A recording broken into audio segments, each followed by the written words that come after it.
The forest had always been a place of whispers in the small town. Its dark expanse hid more than just trees and rocks. Those who dared to spend the night within its boundaries disappeared. Sometimes their bodies were found in the city, but always with some strange, inhuman imprint on their bodies, as if someone whose hands had been plunged into bloody madness had left their mark. But to Daria, the forest was only a myth, something the old men talked about, something that caused fear in children. Her life was dull and routine. She worked at the local library. She had no special ambitions, and she wasn't interested in rumors. Everything changed one night when she met him. That moment when she first noticed the strange figure running between the trees was the moment when all her usual notions of safety came crashing down. Daria was walking home through an old road surrounded by forest when suddenly she felt a cold wind touch her face. In the darkness, by the light of a dim street lamp, she saw a figure moving between the trees, tall, in a dark cloak. A strange feeling of fear clutched her heart, but she thought it was just a branch swaying in the wind. When the footsteps disappeared, however, and her calm was broken by a sharp sound, something was falling to the ground with a crunch. Daria stopped, listening, and then her gaze caught the object that lay on the path. It was too familiar, too nightmarishly familiar, a human heart. She felt everything inside her clench. It wasn't just meat, but something more, a symbol of something that had been happening in this forest for years. A dance on the bones, as an old woman in the village had said when Daria had been a child, a legend she had once disregarded. He comes out when the nights grow long and a new spirit is born in the forest, and as his body dissolves into the night, he begins to dance on the bones of his victims. Suddenly a figure emerged from the darkness, tall, unnaturally slender, his face hidden by a hood. He held some strange object in his hands. Dance moves. It was scary, frightening as it sounded, mesmerizing. Swaying to the beat, he moved closer to her, and Daria realized she had become part of the very ritual she had avoided all her life. The dance on the bones that had begun in the forest had come for her. Now she had to choose between becoming part of this shadow or fighting what lay behind its frightening appearance. Daria couldn't breathe. Her blood ran cold in her veins and her heart pounded frantically in her chest. The hooded stranger approached slowly, his movements smooth, almost hypnotic. The lantern's light illuminated only a fraction of his figure, leaving his face hidden in a frightening shadow. She wanted to run away, but her feet felt as if they were stuck to the ground. Fear paralyzed her body, but her instincts told her to run. When the man raised his hand, holding something dark and wet, Daria finally broke away. She ran, stumbling over roots, her breath coming in short gasps. The forest seemed endless, but the worst of it was that the footsteps behind her never ceased. They were light, swift, like a dancer playing with his prey. Daria saw a wooden cabin up ahead, her grandfather's hunting lodge, where she'd once been as a child. It was her only chance. She rushed toward it, ran inside, and slammed the door shut, immediately locking it with an old iron deadbolt. It was dark and dusty inside. The smell of old wood and dampness wafted to her bones. Daria tried to catch her breath, pressing herself against the door. Silence. Maybe he'd gone? Bang! Something hit the door with force. Daria shrieked, stepping back. Her heart was ready to burst out of her chest. "You're already dancing, Daria," came a voice from the other side, deafening, as if it spoke through dozens of layers of fabric. She clamped her hands over her mouth, not wanting to make a sound, but then, it got quiet. Minutes passed, and she dared to go to the window. It was dark outside, but the figure was gone. Was he gone? Daria exhaled and sat back in the old chair, letting the panic slowly recede. And then she heard the creak of floorboards. Not from outside. Inside the house. Somewhere in the shadows, in the corner, stood him.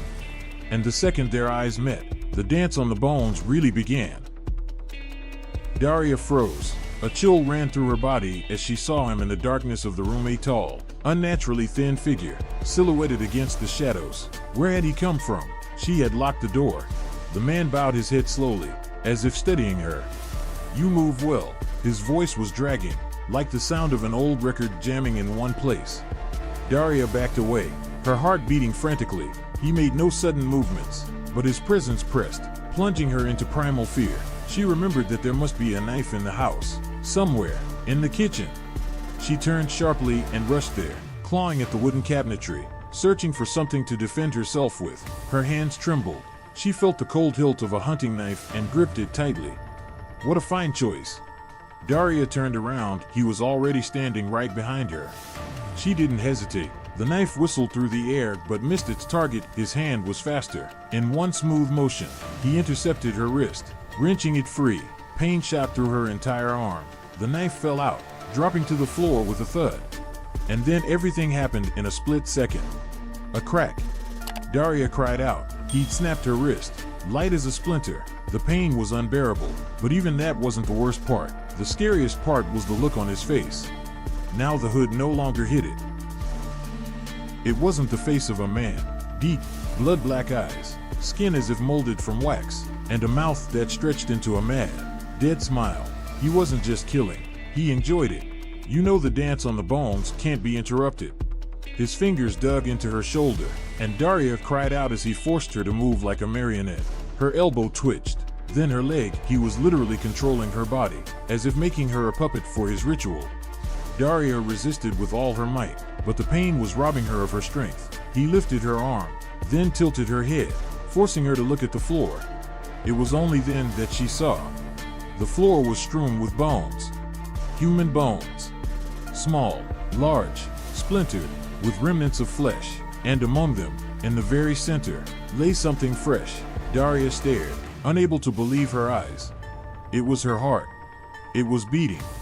She was already dead. And all she could do was dance. Daria couldn't breathe. Her mind refused to accept what she was seeing. Her heart, it lay among the bones, in a pool of fresh blood, still beating.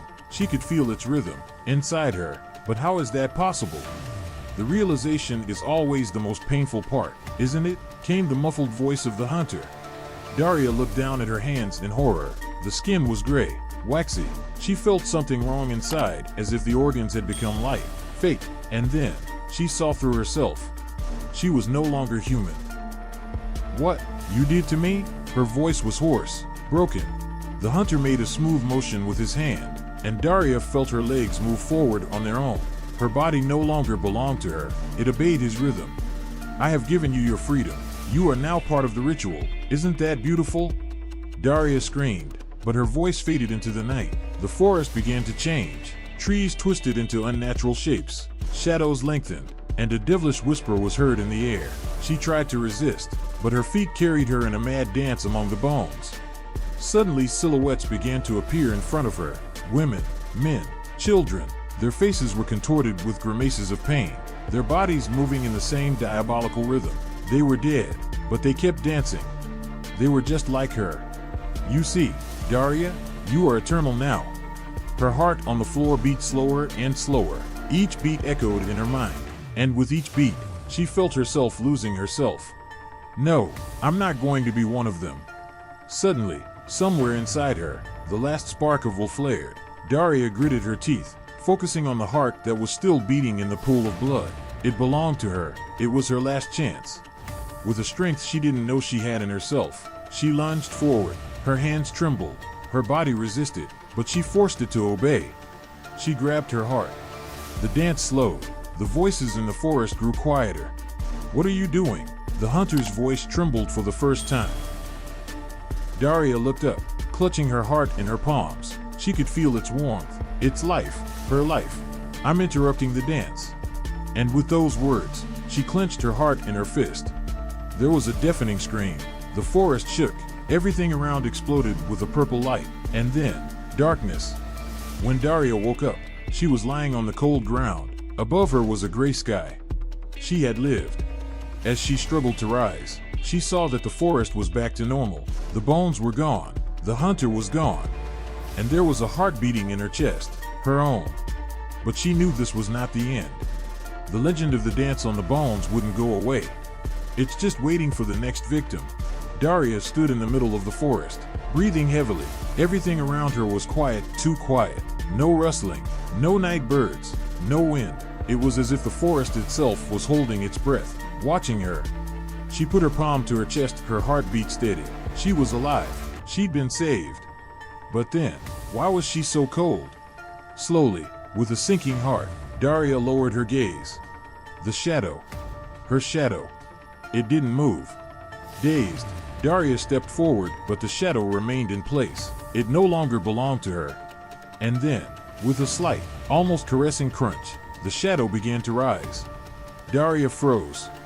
The shadow separated from the ground, becoming three-dimensional, taking on a familiar shape. A tall figure, an unnaturally thin body, a twisted smile. A hunter. Did you really think it was okay to interrupt the dance? His voice was her voice now.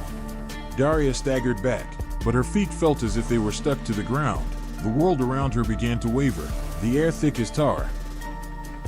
The hunter took a step forward. You didn't break the ritual. Step. You replaced me. Step. And now you get to dance. Daria wanted to scream, but she couldn't. The hunter's shadow slipped inside her, enveloping her body, filling her from the inside with icy darkness. Her fingers twitched. Her legs began to move on their own. And in that moment, Daria realized that dance never ends. It simply chooses a new hunter. And now, as night falls in the city, someone will hear footsteps in the forest. Someone will be the new victim. And the dance of the bones will begin again.